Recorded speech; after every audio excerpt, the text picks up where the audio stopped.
नमस्कार दोस्तों, मैं विकास मल्होत्रा स्वागत करता हूं आपका लाल किताब एस्ट्रो सेंटर चैनल पर।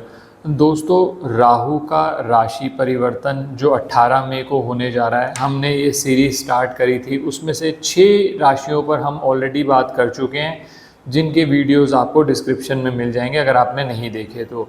आज बात करूँगा तुला राशि वालों के लिए। राहु का ये जो परिवर्तन है, 18 मई को राहु आ जाएंगे कुंभ राशि में और केतु आ जाएंगे सिंह राशि में। बहुत ज़्यादा महत्वपूर्ण रहने वाला है तुला राशि वालों के लिए, क्या इम्पैक्ट पड़ेगा। और दोस्तों, हम इस वीडियो में प्रो टिप्स भी बात करेंगे। प्रो टिप्स का मतलब ये है, ऐसा क्या कर सकते हो जिससे इस गोचर का लाभ उठा लो, और क्या उपाय हैं अगर मान लो सब कुछ आपके प्लानिंग के हिसाब से नहीं चलता, तो क्या ऐसे उपाय हैं जो कर सकते हैं जिससे इस गोचर का लाभ मिले। कैसा रहेगा ये गोचर और किन किन हाउसेस को अफेक्ट करेगा, सारी बातें डिटेल में करेंगे। अंत तक हमारे साथ बने रहें।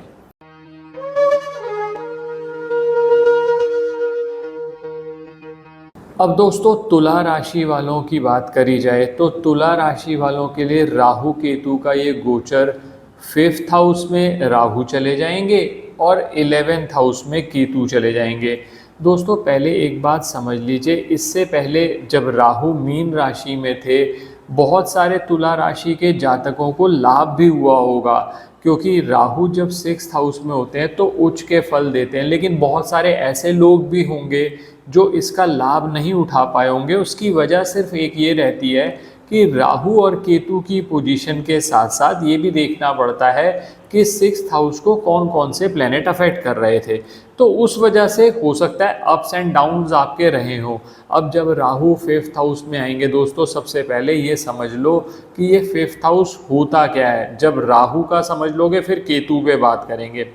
जो 5th हाउस होता है, इसको प्राइमरीली लाल किताब में कहा जाता है मुस्तकबिल का ज़माना, यानी फ्यूचर का ज़माना, यानी आपका फ्यूचर कैसा रहेगा, ये 5th हाउस से देखा जाता है। दूसरी बात, संतान पक्ष, ये भी 5th हाउस से देखी जाती है। तीसरी चीज़, हायर एजुकेशन आप कर पाएंगे या नहीं कर पाएंगे, क्या वो कंप्लीट हो पाएगी या नहीं, ये भी 5th हाउस से देखा जाता है। लव लाइफ कैसी रहेगी, ये भी 5th हाउस से देखा जाता है। और दोस्तों, स्पेकुलेटिव गेन्स, कहते हैं ना कि शेयर बाज़ार में, सट्टे में, लॉटरी में या किसी और चीज़ में आप पैसा लगाते हैं, तो क्या आप उसका लाभ उठा भी पाएंगे या नहीं, ये सब देखा जाता है 5th हाउस से। अब इसी के साथ राहु आ गए 5th हाउस में, केतु आ गए 11th हाउस में। अब 11th हाउस किसका होता है? 11th हाउस को कहा जाता है लाभ स्थान। लेकिन दोस्तों, जब भी केतु 11th हाउस में आते हैं ना, तो एक समस्या क्रिएट करते हैं। जब भी 11th में राहु केतु आएंगे तो चंद्रमा के फल को खराब कर देते हैं। वैसे भी 11th हाउस से हम लॉन्ग जर्नीज़ भी देखते हैं। तो अगर 11th में केतु के रिजल्ट अच्छे नहीं मिल रहे, तो यात्रा में भी आपको, जो आप यात्रा करते हैं चाहे अपने बिजनेस के लिए, उसमें भी नुकसान होता है। और ऑन द अदर साइड, अगर केतु के रिजल्ट अच्छे हैं, केतु आपकी जन्म पत्रिका में अच्छा है, कुछ आपने उपाय कर लिए, तो यात्रा का पूरा लाभ मिलता है। अब सबसे पहले बात कर लेते हैं कि राहु 5th हाउस में जब आएंगे तो किस तरह की दिक्कत दे सकते हैं। सबसे पहला तो राहु जब 5th, राहु क्या है? भ्रम है, माया है। राहु एग्जिस्ट नहीं करता, वो सिर्फ नोड है। लेकिन राहु आपकी सारी एक्टिविटीज़ को कंट्रोल करता है, क्योंकि राहु आपकी सोच है। तो जैसे ही राहु 5th हाउस में आएंगे ना, तो बार बार आपको प्रेरित करेंगे कुछ ना कुछ स्पेकुलेशन कर लिया जाए, कुछ ना कुछ जल्दी रिजल्ट कर लिया जाए, कुछ क्रिएटिव सोचा जाए, या कुछ ऐसा किया जाए जिससे शॉर्टकट लग जाए। तो सबसे पहले तो यही ध्यान रखना। और ख़ासकर वो लोग जो शेयर बाज़ार, सट्टा, लॉटरी इत्यादि खेलते हैं, बहुत ही सोच समझ के शेयर बाज़ार में इन्वेस्ट करना, क्योंकि इस पीरियड में ज़्यादा गेंस के चक्कर में आपको लॉस हो सकता है। पहली चीज़ तो ये हो गया। दूसरा, राहु जब भी 5th हाउस में आएंगे, 5th हाउस, एक बात ये भी समझ लीजिए, 5th हाउस माना जाता है कि सूर्य का घर है राशि के हिसाब से, और लाल किताब में बृहस्पति का पक्का घर माना जाता है। तो आप 5th हाउस का जब भी प्रिडिक्शन करना हो, तो सिर्फ राहु जो गोचर में आए हैं सिर्फ उनको नहीं देखना होता, हमें ये भी देखना पड़ता है कि गुरु और सूर्य की पोजीशन आपकी पत्रिका में क्या है। अगर गुरु और सूर्य अच्छे बैठे हुए हैं तो 5th हाउस के रिजल्ट इन जनरल और बढ़िया हो जाते हैं। लेकिन गुरु और सूर्य की पोजीशन अगर खराब हो और राहु 5th हाउस में आ जाए, दोस्तों राहु 5th हाउस में ना एक चीज़ और करेगा, वो आपको अनप्रेडिक्टेबल बना देगा। विचार इतने चल रहे हैं, इतने ज़्यादा आइडियाज़ आ रहे हैं, सर मैं तो रुक ही नहीं सकता किसी भी तरह से, और फट से आपने इन्वेस्टमेंट कर दी और वहाँ पर इन्वेस्टमेंट में फंस गए आप। तो इस तरह के जो भी आपको मोटिवेशंस आएंगी उसमें बहुत सोच समझ के डिसाइसिव स्ट्रेटजी बना के चलना। कैसे, अभी प्रो टिप्स में बात करूंगा दोस्तों, क्योंकि इन जितने भी वीडियोस में आप मार्केट में जितने भी वीडियोस किसी भी राशि पर उपलब्ध हो आप सारे देख लीजिएगा, सभी में वो कहेंगे या तो ये बढ़िया हो जाएगा या ये कुछ खराब हो जाएगा, ये बढ़िया ऐसे हो जाएगा, ये खराब ऐसे हो जाएगा। लेकिन सबसे बड़ी ज़रूरत इंसान को ये होती है, जो भी बढ़िया होना है या ख़राब होना है वो तो अब आपको हैंडल करना ही करना है। ऐसा क्या हो जाए जिससे ख़राब ना हो और बढ़िया हो जाए आपका ये काम। और दूसरी बात, अगर कुछ ख़राब भी हो रहा है तो क्या उपाय किए जाएं, ये सबसे बड़ी महत्वपूर्ण चीज़ है। इसी बात को सोचकर मैंने ये सीरीज़ स्टार्ट करी है। तो प्रो टिप्स भी दूंगा और उपाय भी दूंगा। पहले समझ लीजिए कि किन किन जगह पर दिक्कत आ सकती है। और एक दोस्तों मैंने अभी आपको कहा कि 5th house is also related to your progeny, यानी आपकी जो संतान है उसमें भी, उससे भी संबंधित है। तो संतान प्राप्ति में बाधाएं होना या संतान संबंधी दिक्कतें आना जब राहु 5th हाउस में गोचर करेगा तो कहीं ना कहीं तुला राशि वालों को देखना पड़ेगा 100%। तो उसके लिए भी उपाय अभी आपसे बात करूंगा। एक तो इसमें प्रो टिप भी देना चाहूँगा, मैं अभी आपसे बात करता हूँ। पहले मैं ज़रा इफेक्ट पे बात कर लूँ कि क्या क्या चीज़ें राहु 5th हाउस में आपके इफेक्ट करेंगे। अब इसके अलावा क्योंकि फ्यूचर से भी संबंधित है, राहु आपको कहीं ना कहीं फ्यूचर की बहुत ज़्यादा सोच, फ्यूचर की बहुत ज़्यादा चिंता, फ्यूचर के बारे में बहुत ज़्यादा मानसिक समस्याएं देगा। और लव लाइफ में भी ये टेंशन आपकी आगे कैरी कर सकती है। हो सकता है आप जिससे लव करते हैं उससे मैरिज करना चाहते हैं, तो यहाँ पर रुकावटें ज़रूर आएंगी। तो अब इन चीज़ों को ध्यान में रखकर अब आप अपनी स्ट्रेटेजी बनाओगे। सबसे पहले प्रो टिप्स पे बात कर लेता हूं जिससे राहु और केतु दोनों का लाभ मिलना शुरू हो जाए, नुकसान ना हो। ये प्रो टिप्स हर कोई फॉलो कर सकता है, चाहे आपके रिजल्ट अच्छे आ रहे हैं चाहे बुरे आ रहे हैं। अगर अच्छे आ रहे होंगे तो और बेटर हो जाएंगे, बुरे हो रहे होंगे तो कम हो जाएंगे। तो ये प्रो टिप्स क्या है। सबसे पहली टिप, राहु जब भी 5th हाउस में हो और केतु 11th हाउस में हो, केतु ऐसा ग्रह है जो कहता है अकेलेपन में बैठकर सोचो। तो जो भी स्ट्रैटेजी बनानी है थोड़ा सा टाइम निकालो। जैसे मान लीजिए आपने कहा एक बढ़िया सा शेयर आया है, मैं फटाफट इन्वेस्ट कर दूं, रुक जाओ थोड़ा सा टाइम। आप 5 मिनट, 10 मिनट, आधा घंटा, 1 घंटा अपने कन्वीनियंस के हिसाब से टाइम निकालो जिसमें उस बारे में सोचो और फिर आप इन्वेस्टमेंट करो। आपके 95% रिजल्ट्स बेटर हो जाएंगे। तो पहला काम तो ये कर सकते हो। दूसरी चीज़, मैंने कहा केतु 11 में लॉन्ग टर्म यात्रा कराए अगर, और आपका केतु अच्छा है तो बहुत फ़ायदा देगा।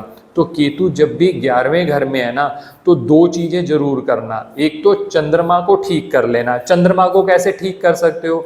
माता के साथ अच्छे रिलेशंस रखना। माता संबंधी जितनी माता की एज की जितनी भी स्त्रियां, आप उनकी सेवा करना शुरू कर दो। अब लोग कहते हैं कि नहीं, माता नहीं है, आसपास कोई स्त्रियां भी ज़्यादा नहीं है, तो क्या करना चाहिए? तो उसका सबसे अच्छा तरीका ये है, आसपास कोई ओल्ड एज आश्रम देख लीजिए, वहाँ जाकर आप कुछ ना कुछ अपनी सामर्थ्य के हिसाब से दान देते रहे। तो चंद्रमा के रिजल्ट अच्छे मिल गए। इसके अलावा थोड़ा सा गंगा जल घर के अंदर स्टोर कर लो। 4 लीटर गंगा जल अपने स्टोर कर लो घर के अंदर, उसमें एक चांदी का चौकोर टुकड़ा डाल लो। तो इससे भी चंद्रमा के रिजल्ट आपके अच्छे हो गए। तो पहला काम ये हो गया। दूसरा, केतु यात्राओं का कारक है। यात्रा से आपको लाभ मिलेगा अगर आप अच्छे से यात्रा करेंगे, यानी आप सोच समझ के प्लानिंग से यात्रा करेंगे, खासकर बिजनेस के लिए। तो कोई यात्रा का योग बन रहा हो तो वो जरूर बनाइएगा। ये दूसरी प्रो टिप। तीसरी प्रो टिप, राहु को खराब मत करिएगा 5th हाउस में, जिसके लिए सबसे ज़्यादा जरूरी है एक तो अपनी स्पेकुलेटिव टेंडेंसी, शेयर मार्केट में जो एकदम इन्वेस्ट करने की आदत है उसको कम करो। दूसरी बात, घर से खोटे सिक्के, खराब इलेक्ट्रॉनिक सामान सब निकाल दो, क्योंकि ये कहीं ना कहीं आपके लिए राहु की नेगेटिव एनर्जी बना के चल रहे होंगे। ये आपने प्रो टिप्स फॉलो कर ली तो आधे काम तो आपके यहीं पर हो गए। इसके अलावा अब उपाय क्या करने चाहिए? मान लीजिए आप कहते हैं कि सर राहु 5th हाउस में बहुत ज़्यादा नुकसान कर रहा है, तो इसके लिए एक छोटा सा उपाय आप कर सकते हैं। 500 ग्राम कच्चे कोयले ले लीजिए, उसको जल प्रवाह कर दीजिए 1 महीने में एक बार, गुरुवार वाले दिन। पहला काम तो ये कर सकते हैं। इससे राहु के इमीडिएटली आपको जो बुरे रिजल्ट मिल रहे थे, क्योंकि राहु दोस्तों जब भी 5th हाउस में आएगा तो वो 2 चीज़ें करेगा। वो सूर्य के रिजल्ट को भी कहीं ना कहीं खराब करेगा, और बृहस्पति के लिए। सूर्य के क्यों? क्योंकि राशि सूर्य की आती है काल पुरुष के हिसाब से। और बृहस्पति के क्यों? क्योंकि बृहस्पति का पक्का घर माना जाता है 5th हाउस। तो ऐसी स्थिति में कच्चे कोयले को जब आप जल प्रवाह करेंगे, तो जब आप जल प्रवाह करते हैं तो उसमें से जब धुआं निकलेगा तो बृहस्पति उससे आज़ाद हो जाएगा, यानी बृहस्पति के अच्छे फल मिलने लग जाएंगे। पहला काम ये। और राहु को की चीज़ को जब आपने पानी में डाला, जो पानी होता है वो चंद्रमा से संबंधित है, तो चंद्रमा ने राहु को शांत कर दिया। तो ये पहला आपका उपाय हो गया जो राहु के लिए आप कर सकते हो। अब लोग पूछते हैं सर केतु 11 में रिजल्ट भी बुरे दे रहा है, बहुत अच्छे रिजल्ट नहीं दे रहा। तो इसके लिए आप एक काम और करिए। जो फीके मावे के पेड़े होते हैं, मावे के पेड़े बहुत आसानी से मिल जाते हैं। मावा मार्केट के अंदर मिल गया, आपने पेड़े ले लिए, लेकिन वो फीके लेने हैं। उसको 2 रास्ते हैं आपके पास।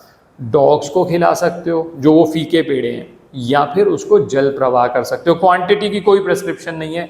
ये दूसरा उपाय भी आप कर सकते हैं, जिससे पहले उपाय से मैंने राहु के रिजल्ट को ठीक किया, दूसरे के उपाय से मैंने केतु के रिजल्ट को ठीक कर लिया। तो ये हो गए 2 उपाय। आप अब राहु अगर आपकी लव लाइफ में बाधाएं उत्पन्न कर रहा है, या आपकी पत्नी के साथ आपके कन्फ्लिक्ट बना रहा है, यानी मैरिटल लाइफ खराब कर रहा है, वाइफ की हेल्थ को खराब कर रहा है, तो एक काम ये किया जा सकता है।